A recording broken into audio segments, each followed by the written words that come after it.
Bien-aimés, bonjour. Aujourd'hui, je vais vous parler de l'origine des races. En effet, au commencement, quand le Créateur, dans son royaume, avec ses anges, décidèrent de faire l'homme à son image, ainsi, l'homme africain, le marron, fut créé, la seule créature faite par les mains du Créateur lui-même, à son image. Or, parmi les anges, il y a le fils de l'aurore, celui qui était le gardien de la montagne des pierres précieuses. Ainsi, par orgueil, puisqu'il était caucasien, beau, intelligent par esprit, alors par orgueil, ils décidèrent de ne pas obéir à l'ordre du Créateur, de se prosterner devant la créature, qui était donc marron, qu'ils appellent noir aujourd'hui, par rébellion, par délinquance.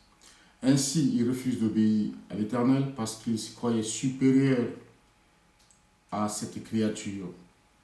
Ainsi est toujours ce combat aujourd'hui, donc les gens ne devraient pas s'étonner de l'acharnement qui se passe aujourd'hui dans ce monde. Ensuite, donc, quand par orgueil il désobéit au Créateur, alors il fut ombré. Donc il fut chassé du jardin secret qui est appelé le paradis, qui est l'univers, avec toutes les merveilles que le Créateur a fait, qui est surtout avec une vision invisible. Donc nous vivons tout ce qui est dans ce monde, mais par esprit, sans frontières, sans liberté. C'était ça le paradis. Alors, quand le fils de l'aurore, qui s'appelle Lucifer, quand il désobéit, quand on le chasse du paradis, il va donc avec beaucoup d'autres anges avec lui. Alors, il se retrouve dans ces lieux qui s'appellent terre.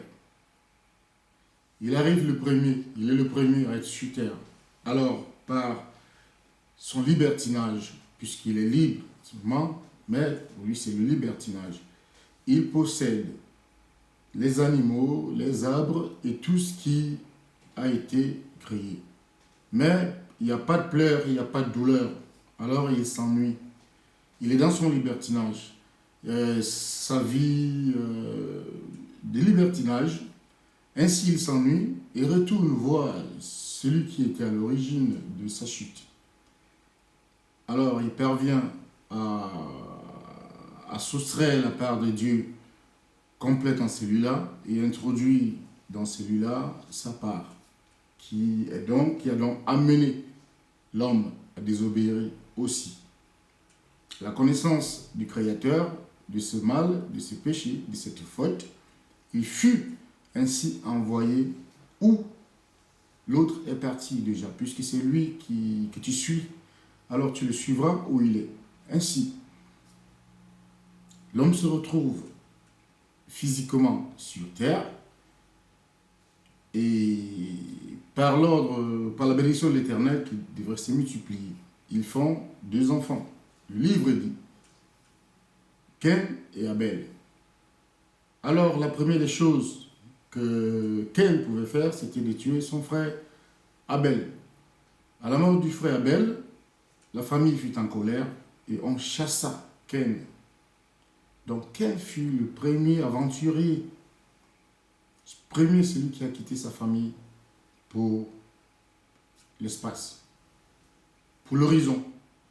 Il va au cours de sa vie, donc il rencontre ceux-là qui étaient déjà sur terre avant, qui ont été chassés, qui sont précipités. Dans leur libertinage, Cain se joint à ceux-là. Alors, ils sont différents de peau, mais il se joint à ceux-là et se joint à leur rythme de vie. Il a la part, donc, de Dieu en lui et la part du mal en lui. il s'est muté, il fait des enfants, après des générations, mais cette part de Dieu en lui rappelait toujours à ceux-là que ce n'est pas ça votre vie. La perversité, en fait, c'était le désordre, Sodome et Gomorrhe, quoi. Ainsi, après un moment, ils décidèrent, selon l'histoire, de retourner à l'origine, où venaient leurs grands-parents. Il y a eu tumulte entre ces deux peuples maintenant, moitié esprit incarné et moitié homme. Ils décidaient de retourner après une tragédie en Afrique. Ils arrivaient ayant changé de couleur bien sûr, et les Africains ne permettaient pas. Il y a eu un long combat. Pour cette raison, ceux qu'on appelle les Arabes aujourd'hui sont les descendants de ces Ken, de ces mélanges entre les esprits incarnés et Ken qui a été renvoyé, qui ont donc fait ce qu'on appelle aujourd'hui, comme par hasard, les cousins, qui sont les Arabes.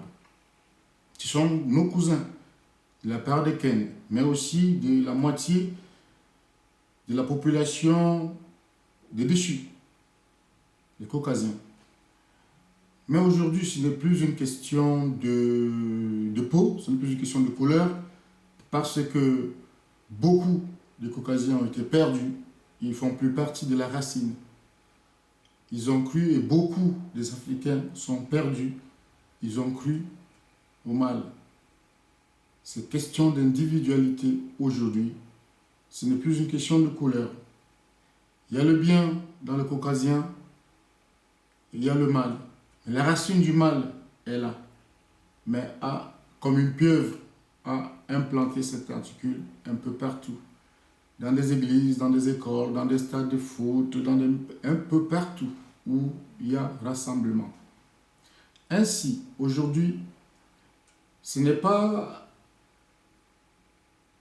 un contre un peuple ou contre une race, c'est une question spirituelle. Sinon, s'il n'y avait pas une entité, un esprit incarné en l'homme qui vit sur terre avec les hommes, s'il n'y avait pas un ennemi qui décide de détruire la créature de celui dont il a obéi, quelqu'un qui décide de saboter votre travail, donc ce que vous avez fait, il se met à la détruire, à saboter. C'est ainsi que le monde est. Mais l'homme ignore qu'il a un ennemi, un jaloux, quelqu'un qui se dit pourquoi lui, pourquoi moi, mais qui décide de t'amener avec lui ou de te détruire. Heureusement qu'il y a beaucoup qui sont perdus parmi eux, mais qui sont sauvés par l'esprit. Et beaucoup d'esprits qui sont perdus et qui sont gagnés par le physique, par le monde. Ce n'est pas du racisme, du tribalisme ou du sectarisme. Ce n'est pas religieux, mais c'est spirituel. Nos cousins, qu'on appelle les cousins des Arabes, ils ont une part de Dieu. Pour ça, ils prient. Ils ont une part du mal. La raison pour laquelle ils le font aussi facilement. Le Caucasien qui est entièrement resté dans son entité n'a pas de cœur. Il ne négocie pas. Il a deux stratégies. La ruse. Et quand la ruse ne fonctionne pas, c'est l'extrême violence. Sinon, pourquoi tant de mal dans ce monde? Pourquoi tant de guerres? Pourquoi disperser les peuples, déloger les peuples? Pourquoi diviser les peuples? Pourquoi tuer des hommes, violer des femmes, tuer les enfants à coups de machette, à coups de canon, à coups de missiles?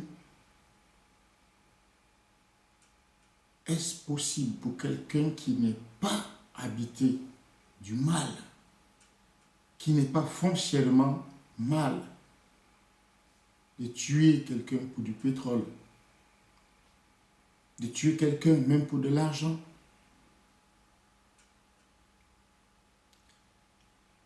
Qu'est-ce que quelqu'un ici va chercher dans une histoire, je ne sais pas, à Bamako ou à Kaolack? Qu'est-ce qui peut vraiment l'intéresser? Qu'est-ce que quelqu'un, quelque part, à Bafunda, peut vraiment s'intéresser à un problème en Chine,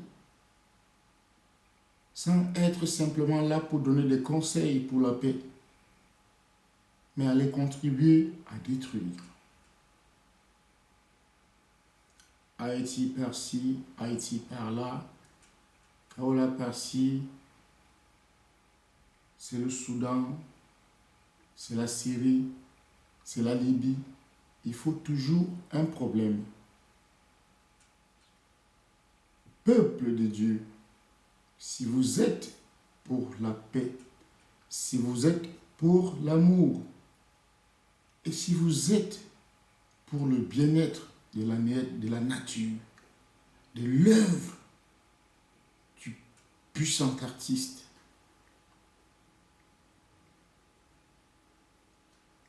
abandonnez les poursuites des choses faites par l'intelligence du mal. Tout ce qu'il fait contribue au mal de ce monde. L'Éternel vous a tout donné.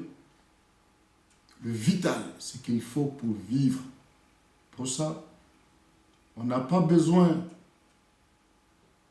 de devenir quelqu'un d'autre. On n'a pas besoin de tuer. On n'a pas besoin de calomnier. On n'a pas besoin de trahir. On n'a pas besoin de maudire ou de penser mal. À quoi te sert le mal-être de l'autre? À quoi te sert la mort de l'autre? À quoi te sert la souffrance de l'autre si tu n'es pas nourri par le mal de l'autre étant mal? Puisque le mal se nourrit de la douleur de l'autre, des larmes de l'autre, du sang de l'autre. Et enfin, de l'âme. Si tu n'es pas de ce fil, pourquoi même toi, militaire, pourquoi adhérer à te préparer à être une machine de tuerie, une machine de destruction? L'homme naît, grandit et meurt. Avant la vie, il y a la vie. Après la vie, il y a la vie. Si vous ne savez d'où vous venez pour être sur terre, pensez au moins que ce n'est pas du Big Bang. Et même s'il fallait du Big Bang, il faut de l'origine. Il faut une initiation, une matrice. Bien-aimés, pourquoi tant de tumultes dans le monde? Comment d'aucuns pourraient-ils chercher à bouleverser le monde, à détruire la nature, à remplacer la créature vraie par l'artificiel faux? Mais les hommes sont dans une poursuite ardente de cette fiction. Il suffit qu'un être humain ait un peu de moyens, surtout financiers ou explicites, pour se croire au-dessus de l'autre. Par simple intelligence, ou qu'il soit plus musclé, plus entraîné physiquement, et qu'il menace l'autre ou l'esclavagise. Simplement parce qu'il est fort, parce qu'il est au-dessus, parce qu'il se croit au-dessus de l'autre. Or, l'être humain, c'est lui que tu emploies, c'est lui qui est ton esclave selon toi, a un esprit, une âme, un cœur qui bat, des envies qui ne sont pas satisfaites, une parole qui vaut égale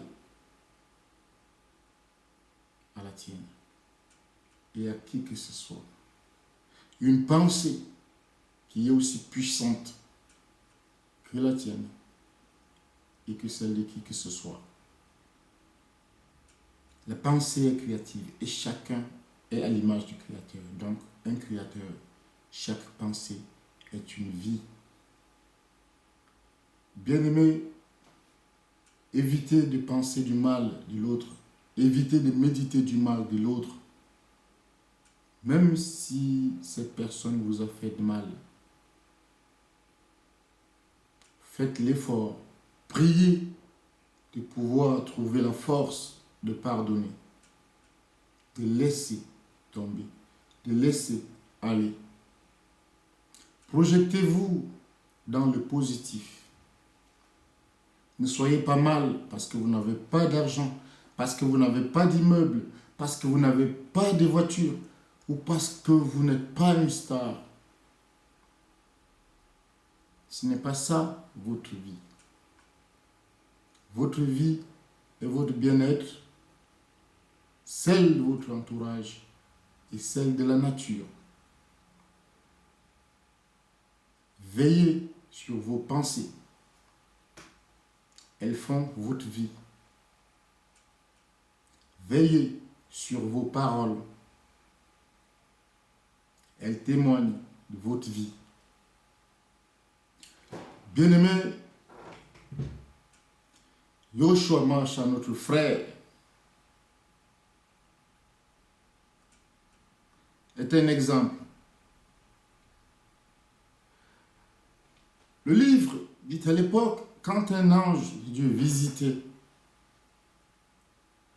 un citoyen fidèle, il racontait que celui-là était un blanc. Il était tout vêtu de blanc.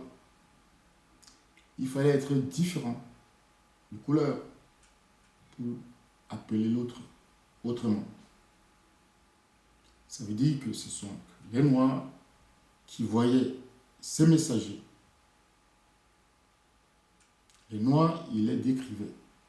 Et les Blancs, ils les décrivaient. C'était les anges. Yoshua, l'incarnation de la parole en l'homme. Il fallait que la parole s'adresse à l'homme. Il fallait qu'elle se fasse chair. Notre frère, l'Africain, qui a été assassiné pour la vérité qu'il a apportée au monde. Il a apporté la vérité dans le mensonge, la lumière dans les ténèbres, la vie dans la mort. Il est l'exemple. Je le remercie car il a donné cette vérité, ce salut au prix de sa vie. Rien n'a changé aujourd'hui. Pour vivre longtemps, il faut être hypocrite. Il faut coopérer au système du mensonge et du leurre. Mais si tu dis la vérité, si tu proclames la justice, le monde ne te laissera pas vivre. Yoshua Masha est venu nous dire la vérité. C'est ce qu'il nous a apporté au prix de sa vie. Il est venu nous montrer le chemin de sortir dans l'ombre de la mort pour la lumière de la vie qu'il nous a enseignée. Ce n'est pas à l'église qu'on trouve le salut. Le mal a posé ses valises dans tous ces lieux où les êtres se rassemblent. Même dans des couvents, dans des monastères qui avaient été réputés des endroits de rétablissement spirituel est habité par le mal. Aujourd'hui, les stades de football est devenu une église, un parti politique dans un autre nom, dans un autre style.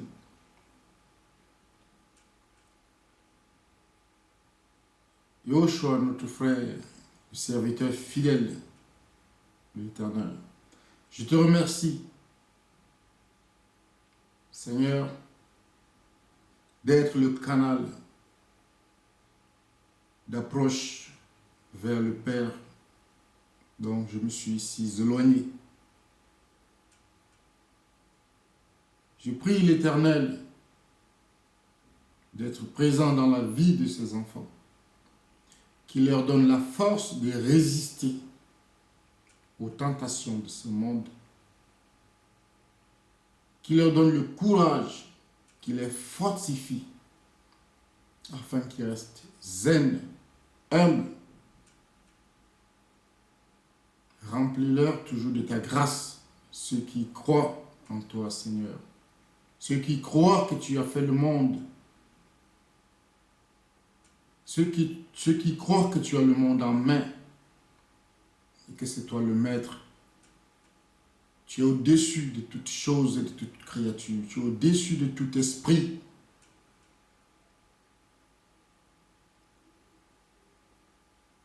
Père, merci pour ce moment de partage. N'oubliez pas, bien-aimés, que ce n'est pas une question de race à nos jours. L'homme est libre. L'esprit est encore plus libre. Tant que l'homme perd son esprit, il perd sa liberté. Ne laissez pas le mal diriger votre vie. Il est présent sur terre. Il est sur terre avant l'homme. Il est puissant, mais moins puissant que le Créateur qui est en vous. De la case de départ, de la jalousie et de la décision de détruire. C'est ce qui continue aujourd'hui. Pour vous distraire, vous avez la télévision, le cinéma, des jeux, des consoles de jeux, des boîtes de nuit, de la musique très mondaine, des films pornographiques, des dessins animés destructifs, beaucoup de jeux concours pour que l'homme n'ait pas le temps de méditer afin que la nature lui enseigne des vérités. La nature est vivante, nous sommes vivants. L'esprit incarné n'est pas content de votre séjour, votre existence. Vous poursuivez son chemin, il vous détruira. Fuyez ces chemins pour votre âme. Fuyez ces chemins pour votre vie. Ce que vous poursuivez aujourd'hui est momentané. Après vous, il y a une vie, car avant vous, il y avait une vie qui est toujours vôtre. Mais cette fois, pas dans une cage personnelle qui est le corps. Dans l'esprit et l'âme. Si vous mourrez en prison, vous restez en prison. Si vous mourrez libre, vous êtes libre. Que le peuple de Dieu entende ce que l'Esprit a révélé. Restez dans la paix du Christ. Notre frère nous attend. Notre frère nous parle.